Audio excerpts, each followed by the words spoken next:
आर्थिक और कूटनीतिक प्रहार के बाद पाकिस्तान के आतंकिस्तान को नस्तनाबूद करने का प्लान भारत तैयार कर चुका है। भारत सरकार फुल एक्शन में है। पीएम मोदी ने पहले ही साफ कर दिया है, पहलगाम का बदला हम लेकर रहेंगे। भारत के कड़े रुख से पाकिस्तान थर-थर कांप रहा है। आसिम मुनीर हो या शहबाज शरीफ, सबकी हेंकड़ी निकली हुई है। परमाणु युद्ध की धमकी दी जा रही है, लेकिन धमकी देने वालों को अब सांप सूंघ गया है। भारत के कड़े रुख के बाद सभी गिड़गिड़ा रहे हैं, क्योंकि दुनिया भारत के साथ खड़ी है और पाकिस्तान अलग थलग पड़ चुका है। अगर जंग के हालात बने तो पाकिस्तान का क्या होगा, ये सभी को पता है। पाकिस्तान ना तो घर का रहेगा और ना ही घाट का। यहां तक कि पाकिस्तान में भूखों मरने की नौबत आ जाएगी। अब सवाल यह कि अगर जंग के हालात बने तो कौन सा देश किसके साथ खड़ा होगा, यह समझना जरूरी है। पाकिस्तान भले ही चीन के दम पर फूल रहा हो, लेकिन यूक्रेन का हश्र दुनिया देख रही है। हथियार और आर्थिक मदद के सिवाय कोई भी देश खुलकर यूक्रेन के लिए मैदान में नहीं उतरा। यानी पाकिस्तान के साथ ना तो चीन खड़ा होगा और ना ही बांग्लादेश और ना ही तुर्की है। जबकि आतंकवाद के खिलाफ जंग में भारत के साथ रूस से लेकर अमेरिका, ब्रिटेन, फ्रांस, इजराइल से लेकर ऑस्ट्रेलिया तक दर्जनों देश खड़े हैं। यह भी भारत की बड़ी कूटनीतिक जीत है। 30 से ज्यादा शक्तिशाली देशों को भारत ने अभी तक विश्वास में ले लिया है। अगर भारत पाकिस्तान के बीच जंगी ऐलान हुआ तो कौन सा देश किसका साथ देगा और क्या कौन सा देश न्यूट्रल भूमिका में रहेगा, आज इसी पर अपने मेहमानों के साथ चर्चा करेंगे। लेकिन पहले आपको दिखाते हैं कि अभी के रुख में कौन सा मुल्क किसके साथ नजर आ रहा है। तो सबसे पहले भारत की अगर बात की जाए तो भारत के साथ रूस, Britain, Israel, France, Germany, Italy, Denmark, Australia, Sri Lanka. Pakistan के साथ चीन, बांग्लादेश और हमास। अगर न्यूट्रलिटी की बात करें, यानी कि तटस्थ या की बात की जाए, तो अमेरिका, चीन, तुर्की, ईरान और अफगानिस्तान, ये वो मुल्क हैं जो तटस्थ रहेंगे। पाकिस्तान अपने इन दो मुल्कों के साथ पूरी दुनिया से अलग थलग पड़ जाएगा। अब सवाल भारत पाकिस्तान के पड़ोसी मुल्कों को लेकर है। युद्ध के हालात में पड़ोसी मुल्कों का क्या रुख होने वाला है, यह बड़ा सवाल है। नेपाल, श्रीलंका, म्यांमार, अफगानिस्तान तटस्थ रहेंगे, जबकि चीन और बांग्लादेश की भूमिका संदिग्ध है। हालांकि चीन भी भारत के खिलाफ खुलकर युद्ध में नहीं उतरेगा, क्योंकि ऐसा करना चीन को भी भारी पड़ सकता है। चलिए मेहमानों का रुख करते हैं और इसी पर आज डिबेट करते हैं कि पॉलिटिकल डायनामिक्स पूरी दुनिया के हिसाब से क्या बन रहे हैं, साथ ही डिप्लोमेटिक डायनामिक्स क्या बन रहे हैं। इसको जानने के लिए मेजर जनरल अनुज माथुर, रक्षा विशेषज्ञ, retired air vice marshal OP Tiwari, रक्षा विशेषज्ञ, रविंद्र सचदेव, अध्यक्ष पूर्व राजनयिक, और आपको बता दें कि जावेद बदार, नेता पीटीआई, इस वक्त हमारे साथ जुड़ रहे हैं, और जमीर अली, पत्रकार, पाकिस्तान, इस वक्त हमारे साथ जुड़ रहे हैं। सबसे पहले मैं रॉबिन सचदेव सर का रुख करूंगा, उसके बाद माथुर सर आपके पास आ रहा हूं, उसके बाद ओपी तिवारी सर, उसके बाद पाकिस्तान चलेंगे। रॉबिन सचदेव सर, अभी के अगर डिप्लोमेटिक डायनेमिक्स हम देखें या अंतर्राष्ट्रीय संबंध भारत के देखें, जिस तरह से इस हमले के बाद दुनिया भर की प्रतिक्रिया आई है, इसी वजह से पाकिस्तान को इंटरनेशनल मीडिया का रुख करना पड़ा। वहां के बड़े बड़े मंत्री, बड़े बड़े नेता दुनिया को जाकर यह कहने लगे कि अगर जंग हुआ तो पूरी दुनिया के लिए ठीक नहीं होगा। यानी पूरी दुनिया को पता है, पूरे पाकिस्तान को पता है कि भारत की तरफ ज्यादातर मुल्क, खासकर बांग्लादेश और हमास को छोड़ दें, हमास तो संगठन है, कोई भी आज की तारीख में पाकिस्तान के साथ खड़ा नहीं है। इवन बांग्लादेश ने भी घटना की आलोचना तो की है। जी आमिर, थैंक यू। इसमें कोई शक नहीं है कि आज के हालात में, आज की दुनिया में पाकिस्तान का जिस तरह का घिनौना हाथ रहता है भारत के खिलाफ, इसमें पाकिस्तान के साथ कोई नहीं है। ओके, इक्के दुक्के आ जाएंगे और कहने को, पर बेस देखिए, दो एलिमेंट आप बात कर रहे हैं। या तो मतलब वॉर में कौन उसकी मदद करेगा, कोई नहीं करेगा। वॉर में तो हमारी भी कोई नहीं करेगा, पर हमारे केस में हमें थोड़ी मदद मिल सकती है अगर हम चाहें तो, राइट। देखिए, किसी की मिलिट्री तो आएगी नहीं आपके साथ लड़ने, आपको खुद अपनी जंग लड़नी है, पाकिस्तान को भी हमको भी, राइट। बट हमें जो सपोर्ट मिलेगा इंटरनेशनल कम्युनिटी से वो बड़े और एंगल से मिल सकता है, इंटेलिजेंस, वेपन सप्लाई इत्यादि, अगर हमें चाहिए हो तो। पाकिस्तान को वैसा कोई सपोर्ट नहीं मिलेगा, माइनस चाइना। और चाइना, उसको जो पाकिस्तान की आर्मी करीब 75 से 80% चाइनीज वेपन, 70% सॉरी, करीब चाइनीज वेपन्स के ऊपर बेस्ड है। तो पाकिस्तान को चाइना से अपने सप्लाईज चाहिए होंगे। पर डिप्लोमेटिकली अगर देखें, दैट्स मिलिट्री। बट डिप्लोमेटिकली अगर देखें तो पाकिस्तान के साथ कोई नहीं खड़ा, और हमस खड़ा है। हमस खड़े रहने का मतलब क्या, बल्कि वो तो अभी उसको नीचे खींच रहा है। बांग्लादेश खड़ा है, बांग्लादेश का मतलब क्या है? दुनिया में दो चीजें हैं, मोरालिटी या राइट, और मसल पावर। ना इन देशों के पास मोरालिटी है, ना मसल पावर है। तो इनका इन्फ्लुएंस तो वर्चुअली बहुत ही, आई मीन, इनसिग्निफिकेंट है इनका इन्फ्लुएंस। तो पाकिस्तान को बिल्कुल अलग अकेले ही इस जिस राह पे वो चल रहा है भारत के साथ। एक लास्ट पॉइंट, न्यू आप कहते हैं ना धमकाता है, यस, पाकिस्तान जो कर रहा है इस समय, दुनिया को ये धमका रहा है न्यूक्लियर वेपन का, कि देखो इंडिया अगर इतना करेगा तो हम न्यूक्लियर वेपन इस्तेमाल कर सकते हैं या है। इसके चलते वो दुनिया के वर्ल्ड कैपिटल्स में भय पैदा करना चाहता है कि आप भारत की सरकार पे प्रेशर डालो कि प्रेशर कम करे हमारे ऊपर, नहीं तो ये नौबत आ जाएगी कि हम न्यूक्लियर बम चलाने में मजबूर हो जाएंगे। तो इस तरह के डिप्लोमेटिक, इमोशनल कहें या ब्लैकमेल कहें, आप जो कहें, नैरेटिव्स पाकिस्तान दुनिया में फैला रहा है, देशों में, विदेशी देशों में भारत के ऊपर प्रेशर डलवाने। पर सब देशों को पता है, कोई देश पाकिस्तान की इस नैरेटिव से कन्विंस नहीं है। सारे देश क्लियर, उनके लीडर्स ने कहा है, सबकी स्टेटमेंट्स हैं। यूएन में भी, इनफैक्ट यूएन सिक्योरिटी काउंसिल में एक रेजोल्यूशन पास हुआ है कंडेम करते हुए। तो पाकिस्तान के साथ तो कोई नहीं खड़ा है, बिल्कुल। जी, जावेद बदर से के पास आ रहे हैं, जो कि नेता हैं पीटीआई के। जावेद साहब, पाकिस्तान से आप जुड़े हैं। पाकिस्तान ने जैसे पहलगाम हमला हुआ, एटम बम की बात कह दी, एटम बम चलाने की बात कह दी, एटम बम संपन्न देश होने की बात कह दी। एटम बम की बात तो किसी ने की ही नहीं थी। और हमारे जो वजीर आजम हैं, प्रधानमंत्री नरेंद्र मोदी, उन्होंने कहा जो लोग जिम्मेदार हैं उनके खिलाफ एक्शन लिया जाएगा। देखिए, सबसे पहले तो आपको ये पस मंजर देखना चाहिए कि हालात ये हुआ किस तरह है और ये की क्या पहलगाम की वजह क्या है। वजह सबसे पहले तो आप लोगों को, आपकी हुकूमत को अपने गिरेबान में झांकना चाहिए था कि 7 लाख फौज इधर आपने रखी हुई है, आपने कश्मीर को जेल बनाया हुआ है, वहां पर 4 बंदे आकर किधर मार के आराम से चले जाते हैं। किधर थी आपकी सिक्योरिटी फोर्सेस, किधर थी आपकी बीएसएफ, किधर थी आपकी पुलिस? किस तरह ये हो सकता है? बलूचिस्तान में बलूचिस्तान में कल, भाई साहब, बलूचिस्तान में कल 10 सैनिक मारे गए। ये तो आपका सिक्योरिटी आपकी नाअहली होगी। नहीं, बलूचिस्तान में कल 10 सैनिक मारे गए। बात तो करने देना पूरी। बलूचिस्तान में आपके कल 10 सैनिक मारे गए। कहां थे आपकी सिक्योरिटी, कहां थी आपकी फोर्सेस, कहां थी आपकी पुलिस, कहां था आपका इंटेलिजेंस, कहां थी आपकी खुफिया एजेंसी, कहां था आपका आईएसआई? गिनाने को मैं 50 चीजें गिना सकता हूं। नहीं की। अब आप आते जंग की तरफ आ जाएं। अब कह रहे हैं जी आपने बड़ा अच्छा, ख्वाबों में जीने के लिए तो कोई रोक नहीं होती कि हमारे साथ ये खड़ा है, पाकिस्तान के साथ कोई नहीं खड़ा। पाकिस्तान पूरी दुनिया में इस्लामिक मुल्कों को लीड करता है, ये पहले आप समझ लें। हमारे पीछे पूरी इस्लामी मुल्क हैं जितने दुनिया के, वो खड़े हैं, नंबर 1। नंबर 2, जो हमारे गैर मुस्लिम जो दोस्त हैं, दूसरे हमारे, वो डिप्लोमेटिक राब्ते में हैं, उनको भी हम इतमाद में ले रहे हैं इंडिया के खिलाफ। और तीसरी बात, अहम बात, कि हमें इंडिया के खिलाफ जंग लड़ने के लिए किसी की मदद नहीं चाहिए, कोई जरूरत नहीं, हम अकेले ही काफी हैं हारने के लिए। लेकिन हम नहीं चाहते। 4 जंग हार चुके हैं, 5वीं भी हारने के लिए आप अकेले काफी हैं। पहले भी 4 दफा हम पर जंग थोपी गई, अब भी थोपने की कोशिश की जा रही है। अब उसका 4 बार आप हार चुके हैं, 5वीं बार हारने के लिए तैयार है। मैं समझ गया आपकी बात। वजह भी सुन ले, अपनी आवाम को भी झूठ ना दिखाया करें, कम से कम सच बताया करें। मैं बिल्कुल सच बता रहा हूं। देखिए, 3 मुल्क जो भाड़े के आतंकी नहीं भेजे होते, इसराइल फलस्तीन भाड़े के आतंकी नहीं भेजे होते, कश्मीर में जुल्म कर रहा है, भाड़े के आतंकी नहीं भेजे होते तो आज पाकिस्तान को यूं डर डर कर नहीं जीना होता। जावेद बदर, दुनिया की नजरें हटाने के लिए ये तीनों इनकी एजेंसी में, मुल्कों में आपस में ये पहलगाम, सऊदी आपके भिखारियों को प्लेन से वापस भेजता है। आप कह रहे हैं इस्लामिक वर्ल्ड को आप लीड करते हैं। ये टेंशन क्रिएट करना, जावेद बदर जी, हमें इस पे इल्जाम तराशी करना बिना सबूत, बिना किसी तरफा इस्लामाबाद रेडियो चलाने से थोड़ी होगा। दर्ज हुई पुलिस ने की, अरे हम आपको देंगे सबूत।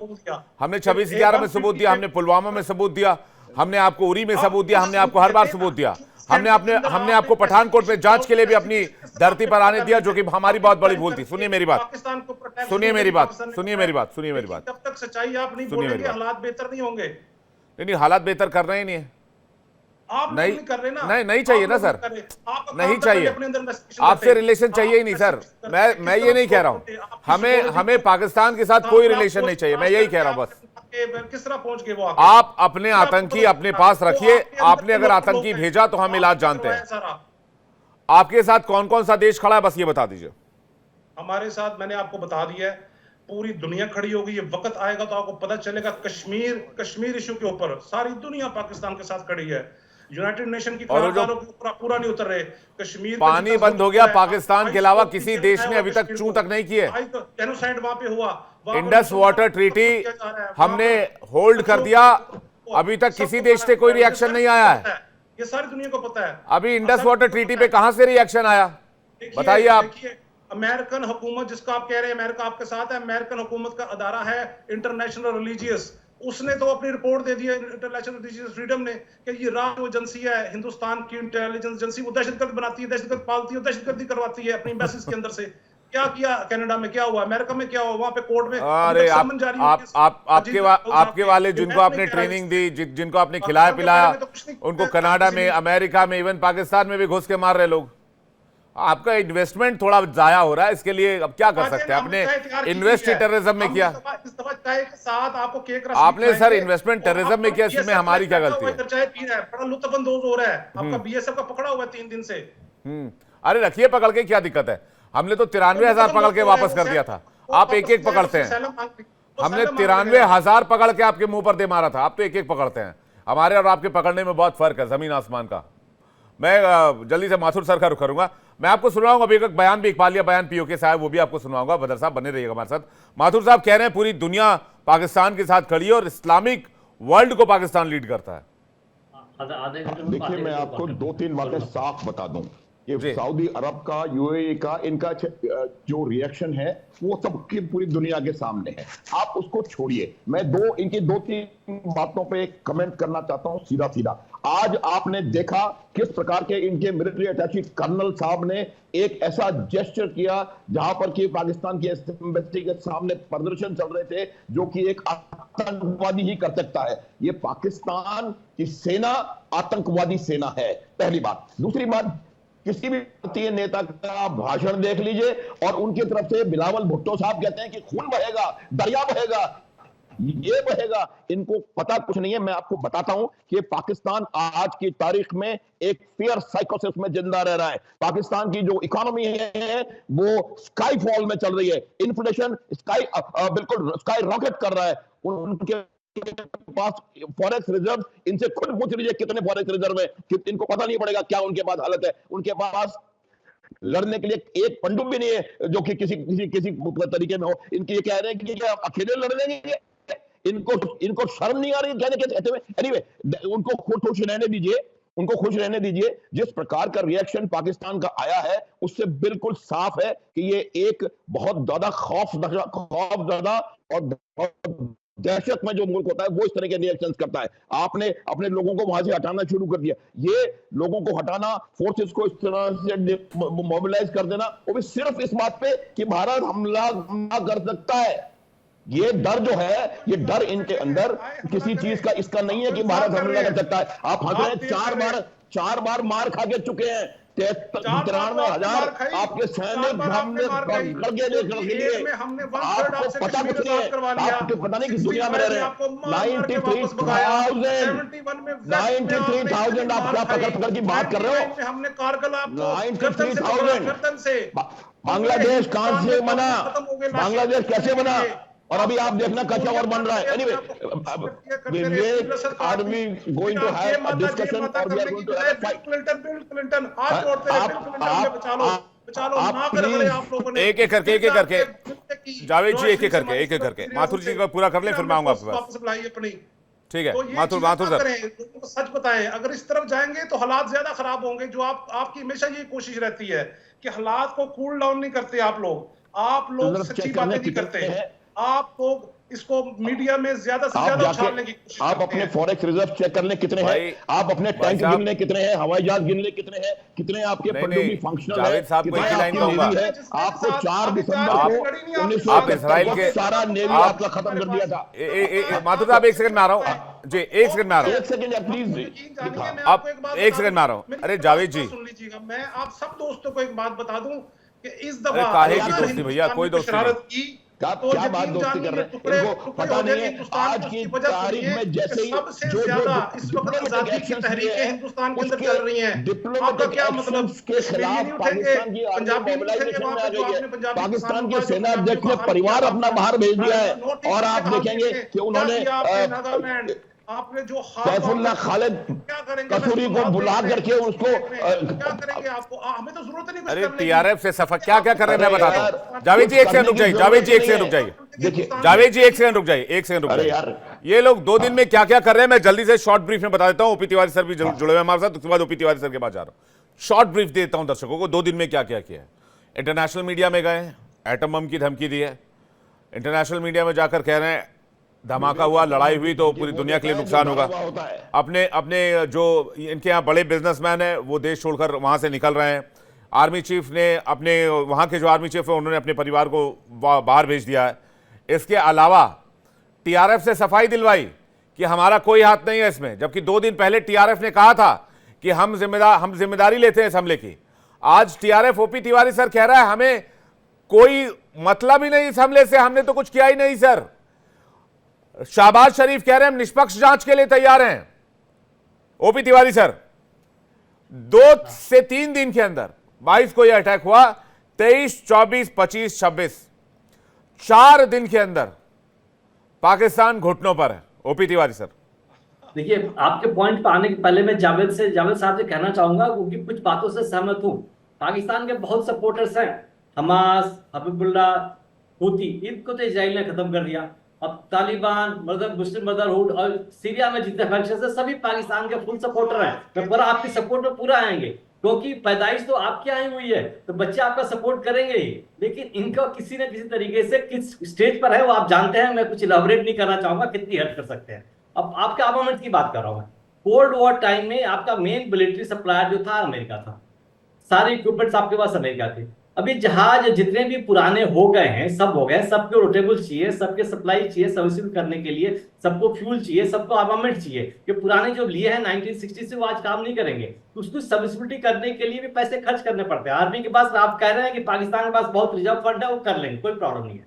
अब चाइना का 47% एक्सपोर्ट पाकिस्तान के पास है, चाइना का आर्मामेंट्स काफी आपके पास है। लेकिन एक बात आपको सोचनी चाहिए, चाइना ने जो भी बनाया है वो रिवर्स इंजीनियरिंग से बनाया है, उसकी इफेक्टिवनेस कितना दम है वो टेस्ट नहीं कर पाए हैं। अब कितना है, कितना सप्लाई करेगा, आप कैसे करेंगे ये नहीं कर पाएंगे। तो जो भी स्ट्रेंथ आप दिखा रहे हैं कितना मजबूत है और भारत से आप लड़ सकते हैं, मैं इसके बारे में कुछ नहीं कहूंगा, वो आपको ही मालूम है। दूसरी बात कहूंगा कि आप दिल खोल के नहीं बोल सकते हमारे सामने, बिकॉज पाकिस्तान 1956-58 ऑनवर्ड से डायरेक्टली और इनडायरेक्टली मिलिट्री कंट्रोल में रहा है। अगर मिलिट्री कंट्रोल में नहीं रहता तो पॉलिटिकल लीडरशिप वहां की इतनी खराब नहीं है कि जो ऐसे एक्शन लेती है इंडिया के अगेंस्ट। पाकिस्तान आर्मी 1948, 1965, 1971 कारगिल, हर युद्ध उन्होंने पाकिस्तान ने शुरुआत की है।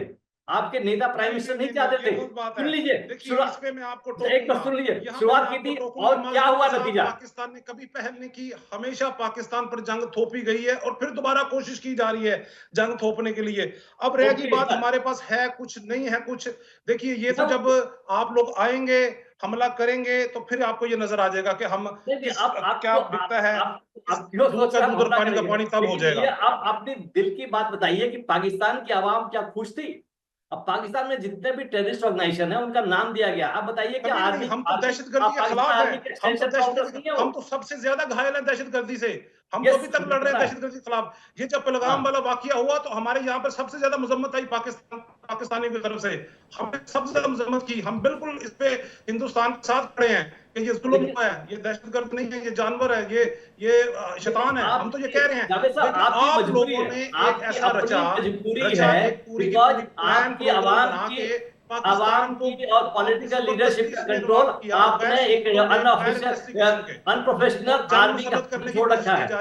पिछले बार जानना बाजवा साहब लेके भाग गए। दुनिया में जो क्राइम पे जो हो रहा है, फलस्तीन पे जो हो रहा है, कश्मीर में हो रहा है, तो हटाने के लिए सारा प्लान किया गया है। डर लगा तो परिवार को भगा दिया। आप बताइए आपके जनरलों के पास इतने पैसे कहाँ थे? कहा कि सब झूठ है, कहाँ पर बातें सुन रहे हैं आप? नहीं, आपके आर्मी के जनरलों के पास इतने पैसे कहाँ थे? आप लोग मीडिया जो है, हिंदुस्तानी मीडिया, वो बैठ के अपने आर्मी को देखिए, आर्मी की अपर एचेलॉन ने कितना बिजनेस करके क्या पैसा कमा के सब स्विस बैंक में भेजा हुआ है।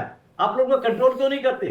कोई समझौता नहीं हो पाता। ये जो आपकी आर्मी है, पूरे कंट्री, आपके पूरी पाकिस्तान आवाम को इज टेकिंग फॉर राइट। अब ये जो दहशतगर्दी है इसके पीछे वर्दी है। हाँ, ये जो दहशतगर्दी है इसके पीछे वर्दी है तिवारी सर। अब पूरी वर्दी है सर, पूरी वर्दी है।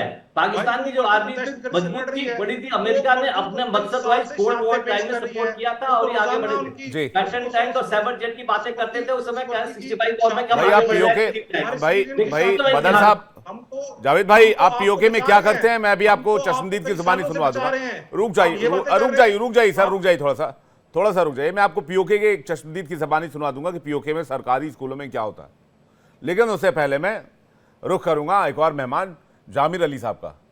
जामिर अली साहब, इंटरनेशनल कम्युनिटी का रुख आपने देख ही लिया है, इंडिया का रुख आपने देख ही लिया है, बाकी जो बचा खुचा है वो जल्दी पूरा हो ही जाएगा।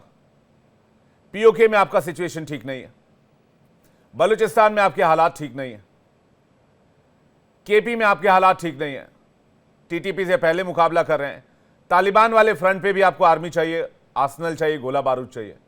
कितने फ्रंट और खोलेंगे आप लोग? कितना जंग लड़ेंगे? किस किस से लड़ेंगे? अंदर लड़ेंगे, बाहर लड़ेंगे, पूरी दुनिया से लड़ेंगे?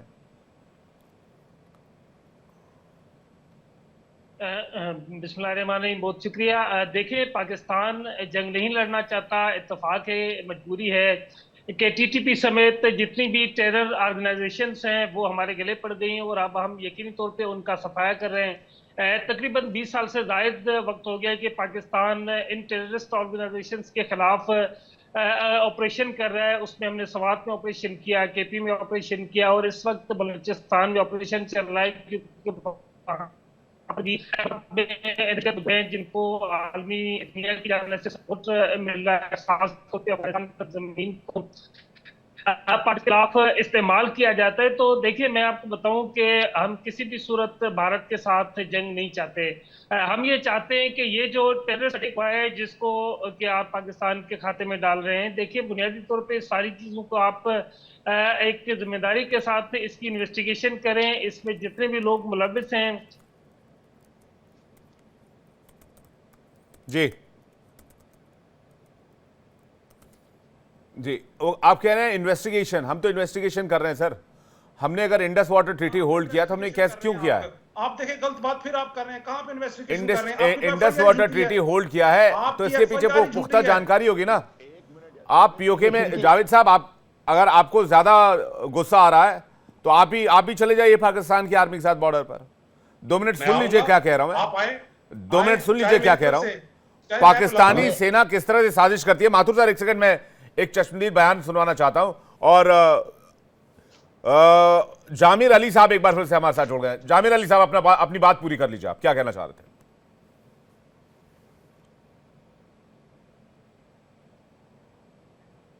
तो मुझे लगता है उन तक आवाज नहीं जा पा रही, उनको दोबारा कनेक्ट करने की कोशिश करेंगे। पाकिस्तानी सेना की बड़ी साजिश का पर्दाफाश हुआ है। पीओके के एक पूर्व सैन्य कर्मी ने पर्दाफाश किया है। हुआ क्या?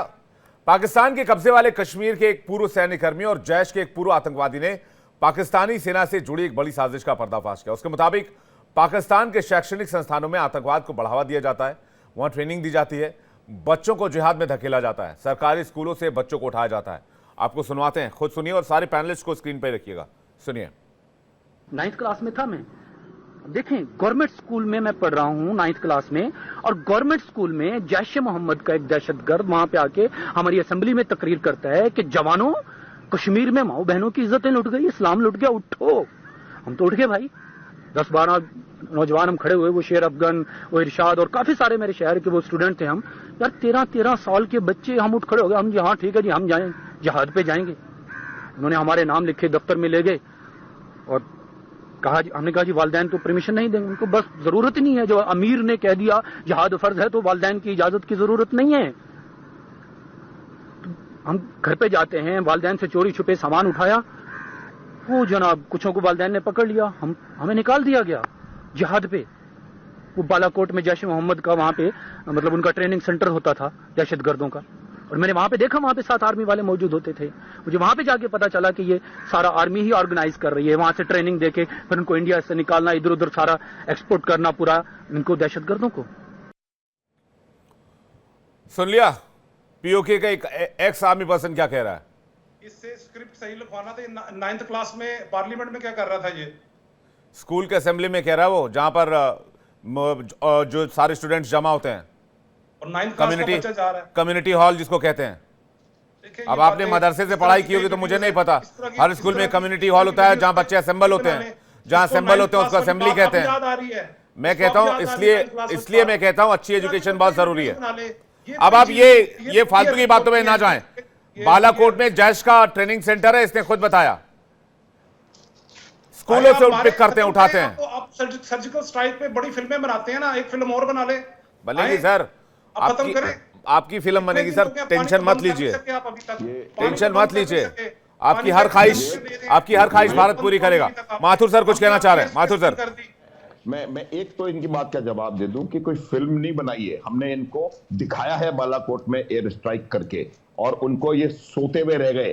और बालाकोट में चाय पी थी आके इधर, बड़ी अच्छी याद है। अभिनंदन साहब ने एक F-16 गिराया था, और अभिनंदन MiG-21 बाइसन से सर, एक मिनट MiG-21 बाइसन से गिराया था इनका। छोड़ के गए थे आप यहाँ छोड़ के गए थे, क्योंकि आपके सेनाध्यक्ष का एक वो था, उनके पैर कांप रहे हैं। और आज आपका मिलिट्री अटैची लंदन में योग करके दिखाता है, मैं अभिनंदन का ये करूंगा। इस प्रकार का जो आतंकवादी चेहरा आपकी सेना का है, ये आपके देश के लिए अच्छा नहीं है। ये आपको समझने की जरूरत है। आपके जो पाकिस्तान अकेला देश ऐसा है जहां पर कि आर्मी नहीं है, और देश के पास आर्मी नहीं है, आर्मी के पास देश है। सारा वही काम चलाते हैं। आप ही के लीडर को उन्होंने जेल में डाला हुआ है पिछले पता नहीं कितने साल से। आप उसको छोड़ें। अब बात मैं आपको ये बता रहा हूं, देखिए आप रिएक्शन की बात कर रहे हैं, मैं आपको बताता हूं कि कैसा रिएक्शन हुआ है। जो सिर्फ कहा गया है, यार एक minute please let me talk. आप सुन लें, आपको सुन लें किसी की बात, आप किसी की बात सुन लें। आपके आप बात सुनना भी। पाकिस्तान की एक बड़ी समस्या ये और है कि वो किसी की बात नहीं सुनना चाहते, और जब बात नहीं सुनते हैं तो इसीलिए कोई सी बात का सोल्यूशन नहीं है आपके पास। अब ये सिर्फ कहा गया है। मैं बता रहा हूं, जो ओवर रिएक्शन पाकिस्तान का है, जो डिस्प्रपोर्शनेट रिएक्शन पाकिस्तान ने किया है, उसकी वजह ये है, उसकी वजह कुछ और नहीं है। उनको पता है कि भारत के पास पॉलिटिकल विल और मिलिट्री कैपेबिलिटी दोनों है। आप घर जाकर के पढ़ लेना मिलिट्री कैपेबिलिटी का कंपैरिजन कितना है, आपको खुद आंखें खुलेगी आपकी। कोई यहां बैठ के बहस करने से कोई लाभ नहीं होगा। आप देख लें आपके पास कितने एयरक्राफ्ट कैरियर हैं, कितने वॉरशिप्स हैं, कितने सबमरीन्स हैं। खुद जाके पढ़ लेना यार, खुद जाके पढ़ लेना पीटीआई मास्टर। तो अभी जो मेरा मानना ये है, देखिए अभी हमको इस बात पे ये तय करना है कि किस प्रकार से आगे बढ़ा जाएगा। और जो रिएक्शंस आ रहे हैं वहां से, ये आप देखेंगे कि रिएक्शन आपकी वजह से आ रहे हैं। एक मिनट आपको मैं इतना समझा देना चाहता हूं कि इसमें कोई बात गवर्नमेंट ने हमारा यार एक तरफ से मजम्मत की गई। अरे पहले इमरान खान को छुड़वा लीजिए, उसके बाद यहाँ लंबी दीजिएगा। मजम्मत नहीं, आप देखिए विवेक इमरान खान को बाहर निकलवा नहीं पाए, आप किस तरह की बातें कर रहे हैं। रुक जाइए, इमरान खान तो अंदर, वही मैं कह रहा हूं कि वो आप इनको छोड़ें, इनको खुद यहाँ बैठकर। मैं इसलिए कह रहा हूं विवेक कि ये सच इसलिए नहीं बोल सकते, इनके देश में नजर नहीं आएंगे, ये इमरान खान के बगल वाले सेल में बंद होंगे, इसका इनको खुद में गुमान नहीं है। आपको मैं अरे इनके देश में इनको रॉक एजेंट कहते हैं। माथुर सर, वही मैं बता, इमरान खान को कहते हैं रॉक एजेंट है, वो हिंदुस्तान का एजेंट है, बैठा हुआ है। सच बोलेंगे यहाँ पर तो कल ये इमरान खान की बगल वाली सेल में होंगे, इसमें कोई शक नहीं होना। नहीं वैसे भी होंगे, उसको छोड़ दें। कुछ बोले ना बोले, नाम क्या कि पीटीआई लगा हुआ, वैसे ही सेल के अंदर जाने वाले। इनकी यहाँ आकर के मजबूरी होती है इस प्रकार की बातें करना, क्योंकि जामिर साहब एक मिनट मुझे विवेक एक करके माथुर सर, जावेद जी एक सेकंड, जावेद जी का ऑडियो एक सेकंड होल्ड कीजिएगा। पीसीआर माथुर से पूरा कर लीजिए जल्दी से प्लीज। हाँ, मैं यही कह रहा हूं, देखिए कि हम किसी को भी इसमें कोई संदेह की आवश्यकता नहीं है। किसका हाथ है ये सारी दुनिया जानती है। इसी वजह से पूरी दुनिया के जो रिएक्शंस आए हैं वो बिल्कुल साफ सुथरे क्लियर रिएक्शंस हैं। हमें अब ये देखना है कि किस प्रकार से आगे आप हमको हरकत करनी है। इनको खुद नहीं पता कि इनकी इकोनॉमिक कंडीशन आज क्या है। आप इनसे पूछ के देख लीजिए, इनके अगर आम इनका इन्फ्लेशन का रेट क्या है, इनकी फॉरेक्स रिजर्व आज की तारीख में क्या है, इनकी जो इकोनॉमी है वो क्या है। आप उन्होंने तो पहली लाइन में ऐसा जवाब दिया मुझे। आप ऐसे देश से बात कर रहे हैं जिसकी दुनिया में सेकंड लार्जेस्ट आर्मी है, फोर्थ लार्जेस्ट नेवी और फोर्थ लार्जेस्ट एयरफोर्स है, फिफ्थ लार्जेस्ट इकोनॉमी है दुनिया की। पूरी तरह से तरक्की जिस देश में हो रही है उस देश के साथ आप इस तरह की बात कर रहे हैं। तकलीफ इसी बात की है ना सर। नहीं पड़ेगा कि क्या हो रहा है। देखिए मैं विवेक बता रहा हूं कि सच्चाई को मानने की आवश्यकता है। अगर आप सच्चाई को नहीं मान करके और अपने आप को फूल करते रहेंगे तो इसका बहुत बड़ी कीमत आपको चुकानी पड़ सकती है। आप अपनी आवाम के दुश्मन नहीं बन सकते। इसका जो आपको नुकसान भरना पड़ेगा वो आप नहीं भरेंगे, ना उनका सैनिक आर्मी चीफ मौलाना आसिफ मुनीर भरेगा। वो असल में उन्होंने तो अपने परिवार निकाल दिए विशेष जहाजों में बैठा करके, परिवार और साथ में। जामिर साहब कुछ कहना चाह रहे हैं। माथुर सर आ रहा हूं आपके पास। उन लोगों के पास कोई ऑप्शन नहीं है सर, साफ सीधी सी बात है। जामिर साहब कुछ कहना चाह रहे हैं। जामिर साहब देखिए, मैं बार बार इस चीज को जावेद जी आप नहीं, मैं जामिर अली अब नहीं इस चीजों को समझ रहे। जामिर अली को बोल रहा हूं। चाहिए मुझे सर एक सेकंड रुक जाइए कि पाकिस्तान की इन्वॉल्वमेंट किस तरह जाहिर किया आपने पहलगाम में, मुझे ये दें। कोई सबूत नहीं आपके पास, कोई चीज नहीं है। सारा प्री प्लान ड्रामा फिल्म बनाई, रा ने स्क्रिप्ट तैयार किया, मुसाद इसमें, केजीपी इसमें।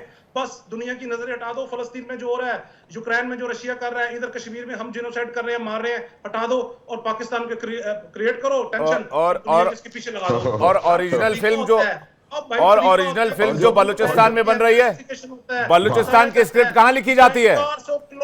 बलूचिस्तान में महिलाओं की इज्जत लूटने की स्क्रिप्ट आईएसआई के ऑफिस में नहीं लिखी जाती है क्या? मैं बताऊं स्क्रिप्ट कहां लिखी जाती है और कैसे लिखी जाती है? मैं बताऊं आईएसआई के ऑफिस में क्या होता है? बलूचिस्तान में किन महिलाओं को उठाना है, किन महिलाओं को गोली मारना है। मैं बताऊं किस तरह से आईएसआई के ऑफिस में खेल होता है। आप मेरे से इस तरह की डिबेट मत कीजिए। मैं बता रहा हूं आपको, राम ने स्क्रिप्ट लिखी और मोसाद ने और केजीबी ने ऑपरेट कर दिया। यही मोसाद और यही केजीबी आपके पास पहुंचाएंगे। रुक जाइए आप एक सेकंड। आपके नेता को उठा के जेल में डाल दिया और आप कुछ कर नहीं पाए और यहां बैठ के कह रहे हैं इस्लामिक वर्ल्ड को पाकिस्तान लीड कर रहा है। अरे आपके भिखारी उठा के भेज दे रहा है सऊदी अरब। आपका पीएम कह रहा है कटोरा लेकर जाते हैं, कोई हमें भीख देने को तैयार नहीं है। क्या बात कर रहे हैं आप? किस तरह की बातें करते हैं? कोई बेसलेस बातें, कोई फैक्ट नहीं। किस आपसे लाख गुना अच्छा जामिर बात कर रहे हैं, वो पॉइंट पे बात कर रहे हैं। तिवारी सर एक सेकंड में आ रहा हूं, मुझे गुस्सा दिला देते हैं ये लोग। जामिर साहब पीसीआर प्लीज जावेद जी को होल्ड कीजिए। जामिर साहब आपको आवाज आ रही है? जी आवाज आ रही है बात जी, आपका जवाब पूरा करें जामिर साहब।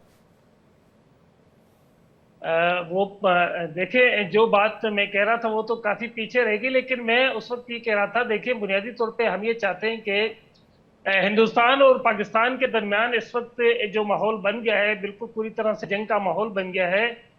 इसकी ज्यादा जरूरत नहीं है। जरूरत इस बात की है कि जो दहशतगर्द हैं, चाहे वो जिस रूप में भी है, जिस तरफ भी हैं, उनके खिलाफ आप इंक्वायरी करें, उनके खिलाफ एक्शन लें, क्योंकि वो सारे के सारे इसी चीज का इंतजार करते हैं कि जब वो इस तरह की कोई सूरत हाल क्रिएट होती है तो उसके बाद फिर वो उसी की आड़ लेके तो फिर बहुत सारे अपने और भी मकासद हासिल करते हैं। मैं ये समझता हूँ कि इस वाक़े को जिसको हम पहले दिन से कंडेम कर रहे हैं, इसकी तहकीकात होनी चाहिए और इसमें यकीनी तौर पे जहाँ जहाँ पे लोग मौजूद हैं, ये जो वो लोग जो कि जिन्होंने ये काम सरअंजाम दिया था और वो लोग जो कि इसके मास्टरमाइंड है, उन दोनों को सजा मिलना बहुत जरूरी है।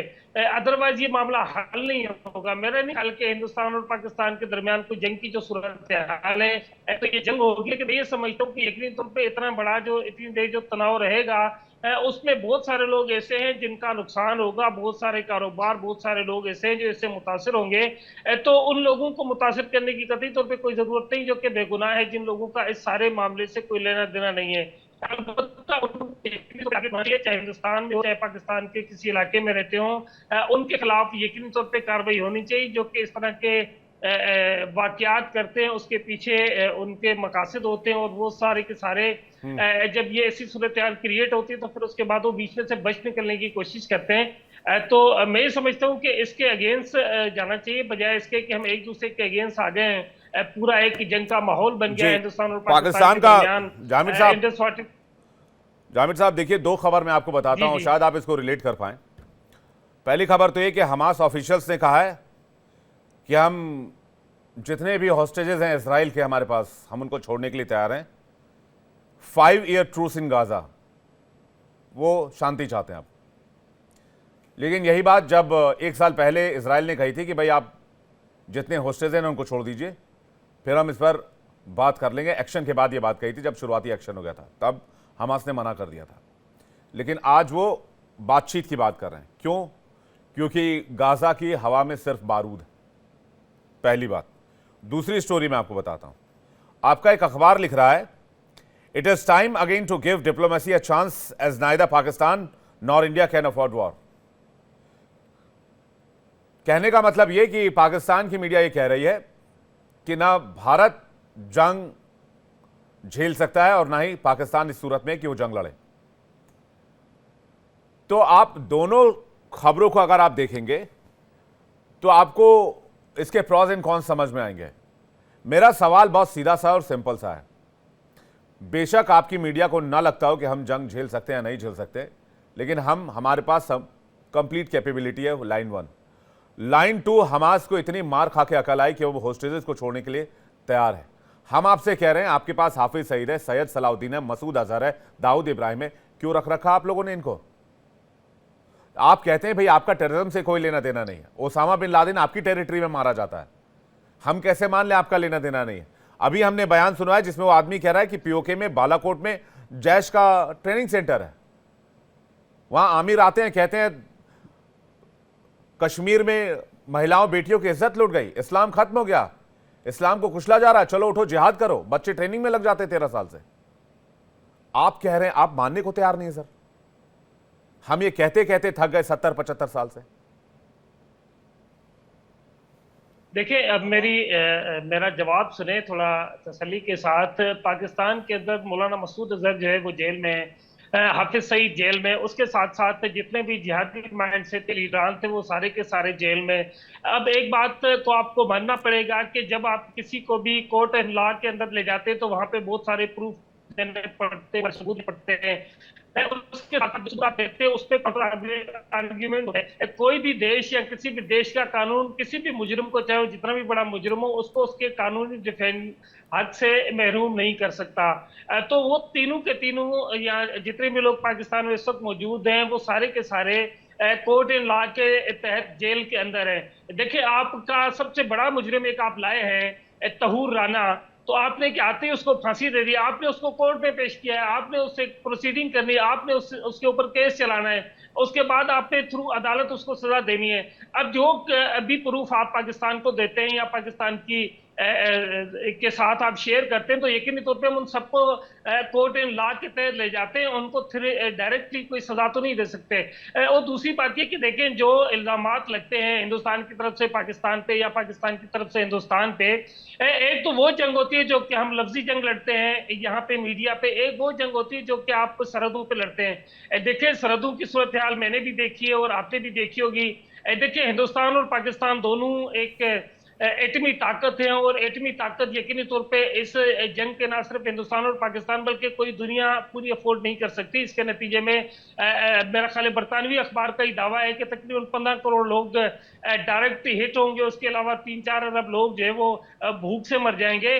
तो मेरा एक ख्याल है कि हमें जंग की तरफ जाने के बजाय दोबारा इस तरफ आना चाहिए कि जो भी अच्छा, एक सवाल जाने के भाई साहब, एक सवाल ऐड करूंगा, उसके बाद मैं ओपी तिवारी सर के पास जा रहा हूं। आप लोग एटम बम करते रहते हैं। भारत के क्षेत्रफल और पाकिस्तान के क्षेत्रफल में जमीन आसमान का फर्क है। आपने एटम बम चलाया, चलिए माना आधा भारत निपट गया। हमने एटम बम चलाया, पाकिस्तान कितना बच जाएगा?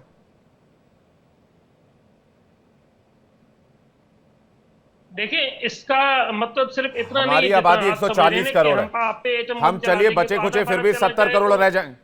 हम बचे खुचे फिर भी 70 करोड़ रह जाएंगे। 70 करोड़ की बात मैं कह रहा हूं, 140 करोड़ में से। आपकी आबादी कितनी है सर? वो जरूरी तो नहीं कि वो बाकी हिंदुस्तान ही रहेगा, हिंदुस्तान के नाम रियासत रहेगा। देखिए, हमारे पास देखिए, हमारे पास से जितनी आबादी है, चले आप एटम बम मारेंगे तो हमारी सारी आबादी खत्म हो जाएगी। लेकिन आप जो ये सोच रहे हैं कि नहीं, आपके फिर पास अभी 170 एटम बम की बात किसने शुरू की? 70 बच जाएगी अगर आपके पास एटम बम की बात किसने शुरू की? सुने ना, आपके पास मैंने कहा कि एटम बम दोनों देश ये आपके रक्षा मंत्री भी कह रहे हैं। जंग हो नहीं सकती। हमें किसी भी, देखिए, हमारे रक्षा मंत्री कह रहे हैं कि हम एटमी ताकत हैं, हम आपस में जंग नहीं कर सकते। फिजूल की बात है सर ये। समझें कि पाकिस्तान और हिंदुस्तान के दरमियान रूस के जंग पास नहीं हो सकती। हमें रशिया के पास एटम बम नहीं है। वो चाहता तो एक दिन में यूक्रेन को साफ कर देता। ये जो बात देखिए, यही तो मैं, खोखली बातें नहीं होनी चाहिए। जामिर साहब, आप पढ़े लिखे पत्रकार लगे मुझे, आपने कुछ अच्छी बातें की, मुझे ठीक लगा, लेकिन खोखली बातें नहीं होनी चाहिए कि दोनों मुल्क एटमी मुल्क हैं। रूस के पास एटम बम नहीं, आपको नहीं लगता है होगा? नहीं होगा। वो एक दिन में चला के यूक्रेन निपटा देता, खत्म, अगले दिन से यूक्रेन पर रूस का कब्जा। देखिए, रूस ने यूक्रेन के अगेंस्ट वार की थी तो रूस उस पर हमले कर रहा था, उसने उसके खिलाफ एटम बम चलाना नहीं था क्योंकि उसको जरूरत ओपी तिवारी सर कुछ कहना चाह रहे, मैं आ रहा हूं आपके पास। देखिए, लेकिन हमें डर इस बात का है कि आपके जो परमाणु एटमी हथियार हैं वो टेररिस्टों के हाथ में जा सकते हैं। ये ओसामा बिन लादेन टाइप से जो ग्रुप है, अलकायदा और जो, और मैं यूएस एक सेकंड, एक करके, तिवारी सर स्क्रीन पे please, Tiwari sir, Mathur sir, बदर साहब रुक जाइए। एक और रॉ आपके नाम में लगा होता था, ब्रदर हो जाते अभी। ओपी तिवारी सर, जामिर साहब, ये ज्यादा डर इस बात का है। आज इंटरनेशनल कम्युनिटी को ये बात सोचनी होगी कि पाकिस्तान के अंदर जहां ओसामा बिन लादेन मरा, जहां पर अलकायदा चीफ मरा, जहां पे अलकायदा जहां से ऑपरेट होता है, जहां से टीटीपी और तालिबान जैसे संस्थान बने, वहां पर एटम बम कर क्या रहा है।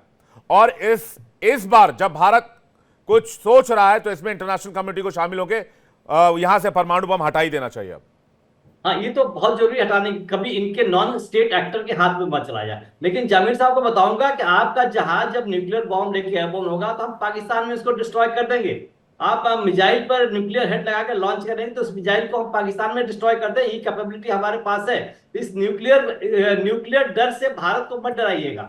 जहां तक क्षेत्रफल का सवाल है, विवेक जी ने पूरा बता दिया कितना नुकसान कर सकते हैं। हम नुकसान होने का मौका ही नहीं देंगे। हमारे पास इतनी इंटेलिजेंस है, इतनी क्षमता है कि हम आपके पाकिस्तान में ही गिरा देंगे। अब जहां तक इनकी जावेद साहब की बात कर रहा था, तो जावेद साहब पर हमें थोड़ी बहुत वो रखनी चाहिए। जावेद साहब अपनी बात दिल से बोल नहीं पा रहे, बेचारे के पीछे डंडा लगा हुआ है पाकिस्तान आर्मी का जो कंट्रोल कर रही है। अब जब इनकी पार्टी का एक मूवमेंट हुआ था, जब कोर कमांडर के घर में और सेना के घर में अटैक किया था, तो हमें बड़ी खुशी हुई थी कि हो सकता है कि पाकिस्तान सही रास्ते की तरफ गुजर रहा है और जो इनकी पाकिस्तान अनप्रोफेशनल आर्मी है, जिन्होंने अपना प्रोफेशनलिज्म खाली बांग्लादेश पे औरतों के साथ क्या किया वो दिखाया, वो खत्म हो जाएगी। लेकिन पाकिस्तान आर्मी इतनी स्ट्रांग है कि इनकी तो हालत खराब कर दी उन्होंने, ये चुपचाप बैठ गए। तो अब जो भी बोल रहे हैं बेचारे उनके भी हाथ में बोल रहे हैं। अब जितने टेररिस्ट काउंटर्स हैं इनके, ये तो पाकिस्तान आर्मी के एक्सटेंशन काउंटर्स हैं, एक्सटेंशन काउंटर्स हैं। ये मत कहिए कि अलग अलग टेररिस्ट ऑर्गेनाइजेशन। अब टीआरएफ ने तो मना कर दिया।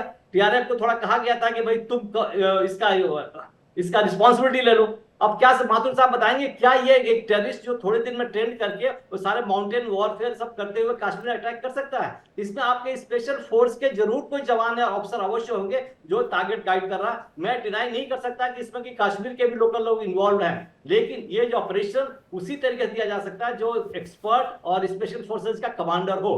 तो पाकिस्तान आर्मी जिस तरीके जो चाह रही है वही कर रही है। इस बार इनकी कैलकुलेशन, आपके जनरल साहब की कैलकुलेशन थोड़ी गलत हो गई है। यही नतीजा हुआ है कि अपनी फैमिली उन्होंने वापस कर दी है। और पाकिस्तान देखिए, जहाज लड़ने के लिए फ्यूल चाहिए, पेट्रोल चाहिए, डीजल चाहिए, वो भी नहीं है। आर्मामेंट्स तो बात छोड़िए, जो आर्मामेंट्स सर्विसिबिलिटी के लिए, रोटेबल्स को कराने के लिए स्पेयर पार्ट चाहिए, वो सब तो है नहीं। पैसा कहां से खरीदेंगे आप? मैं डिटेल में नहीं आता हूं कि आपके ही आर्मी और डिफेंस मिनिस्टर ने भी स्टेटमेंट दिया है कि कई बार दे चुके हैं कि हमारे पास कुछ है नहीं, अभी आउटडेटेड। अब चाइना के भरोसे है, चाइना आपका हो सकता, लेकिन चाइना सामने से आपको सपोर्ट करने कभी भी नहीं आएगा।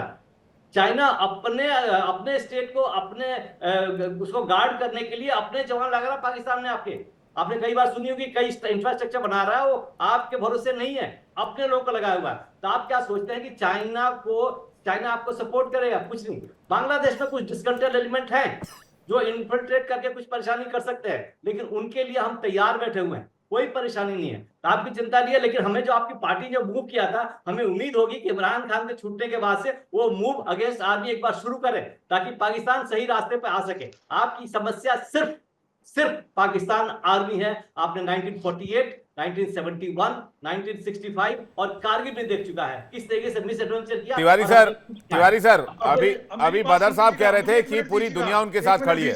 इस मैं इसके बाद आ रहा हूं आपके पास, प्लीज 1 मिनट। वो कह रहे हैं पूरी दुनिया उनके साथ खड़ी है, इस्लामिक वर्ल्ड को लीड ही पाकिस्तान करता है।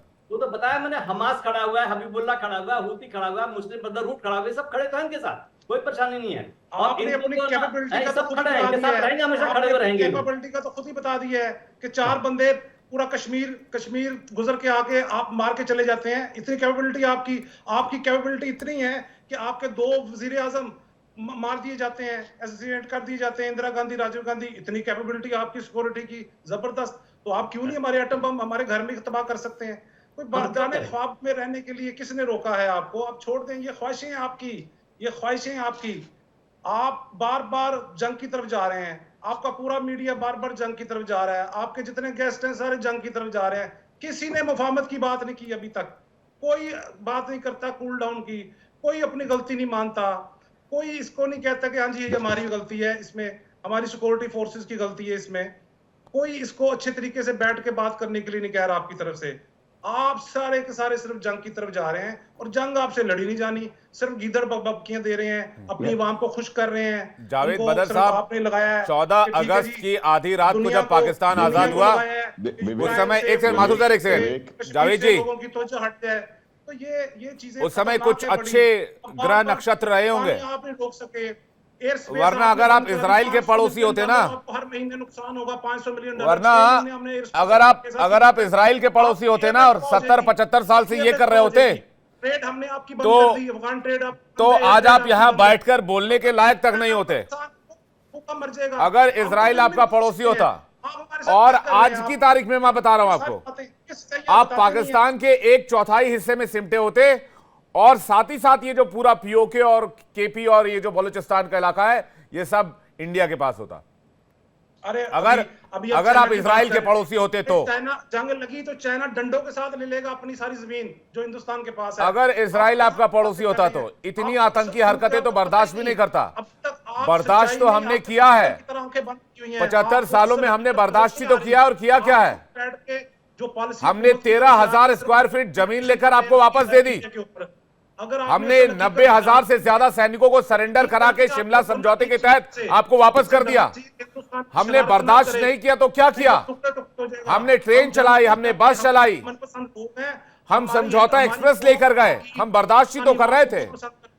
लेकिन आप हमें मजबूर कर रहे हैं। जावेद अली जी, आप मजबूर हैं, आप मजबूर हैं, आप मजबूर हैं ऑलरेडी, आपको कोई मजबूर कर ही नहीं सकता है, आप लोग मजबूर हैं। माथुर साहब कुछ कह रहे हैं। माथुर सर करते हैं। देखिए मैं आपको बता रहा हूं एक बात, इस बार तो एक कोई ऑप्शन नहीं है। माथुर सर, मैं ये कह रहा हूं, देखिए जिस देश की जो स्टेटेड पॉलिसी है, ये मैंने नहीं कहा, ये जुल्फिकार अली भुट्टो जाकर के यूनाइटेड नेशंस में कह के आए थे कि we will bleed India by 1000 cuts.